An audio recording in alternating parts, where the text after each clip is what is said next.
नमस्कार साथियों, मैं मुकेश कुमार दांगी। आज आपको इस बात पर चर्चा करेंगे हम हमारी खेती का स्वास्थ्य कैसे सुधार सकते हैं। तो मैं श्री राम शांता जैविक कृषि अनुसंधान एवं प्रशिक्षण केंद्र कोटा के प्रांगण से आपने जो रबी के सीजन में जो फसलें लगा रखी हैं और उन फसलों की आपने कई सारी फसलों की तो कटाई कर चुके हो या फिर आप कटाई कर रहे हो, तो आपको एक गर्मी के जो मौसम में 2-3 महीने रहेंगे उसमें आपकी जो खेत रहेंगे वो खाली रहेंगे।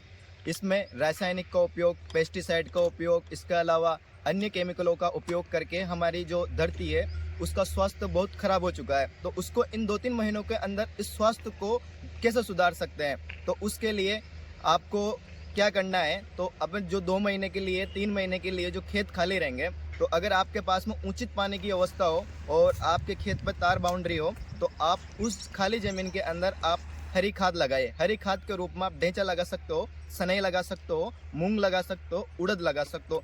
इन 2 महीनों के अंदर जब आप फसल लगाओगे तो 45 से 60 दिन की जब आप ढेंचे की फसल, जिसे अपन डाडून बोलते हैं, 45 से 60 दिन की हो जाएगी, तो वापस उसको क्या करना है, खेत के अंदर वापस दबा देना है। जैसे 40 से 45 दिन की हो जाएगी, वापस खेत के अंदर आप जब दबा दोगे, तो दबाने के बाद में अपनी जो खेत रहेंगे उनकी जो उर्वरक शक्ति रहेगी वो बढ़ जाएगी।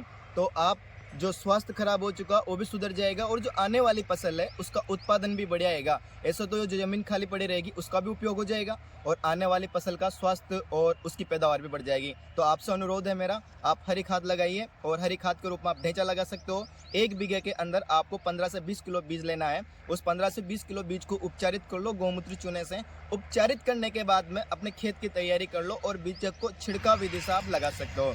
आप 1 बीघे के अंदर बीज को छिड़क दो, उसके बाद कल्टीवेटर चला दो और कल्टीवेटर चलाने के बाद में उसके अंदर सिंचाई कर दो। वैसे तो 2 या 3 सिंचाई की आवश्यकता होती है, वैसे 2 सिंचाई में भी हो जाएगा। अगर आपके पास पानी है तो आप 3 सिंचाई कर सकते हो और जब आपकी फसल 40 दिन की हो जाएगी, 45 दिन की हो जाएगी, तो वापस उसको ऊपर कल्टीवेटर या रोटावेटर की सहायता से वापस मिट्टी के अंदर दबा दो।